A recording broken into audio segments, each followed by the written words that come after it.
জয়নিতাই দেখো একটা গোপাল এসেছিল আমাদের বাড়িতে অঙ্গরাগ হতে। তো দেখো এর আগের অবস্থা। তো চলো এখন আমরা অঙ্গরাগ করে নিই।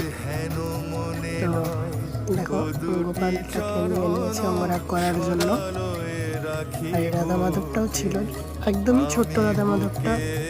তো তার প্রথমে আমি একটা চোখ, সম্ভবত ওটা রাবারের চোখ ছিল, তাই একটা চোখ উঠে গিয়েছিল। তো দেখতেই পাচ্ছ তোমরা অবস্থাটা। তো আমি সিঙ্গেল চোখগুলোকে আগে রিপেয়ার করে নিলাম, তারপর আমি ধীরে ধীরে এবার রঙের দিকে যাবো। তো দেখো ধীরে ধীরে আমি রঙটাও করে নিয়েছি অনেকটা, যদিও আমি বেস কোডগুলো যখন দিই তখন দেখানো হয়নি। তো দেখো রাধা মাধব বেস কোড দিয়ে রেখেছি। তারপরের দিন সকালে আমি ডিটেলিংয়ের কাজগুলো করছিলাম। ডিটেলিংয়ের কাজ করেছি এরকম। রাধা মাধবটা একদমই ছোট্ট, তোমাদেরকে সাইডটাও সম্ভবত দেখিয়ে দেবো আমি। এরকমভাবে আমি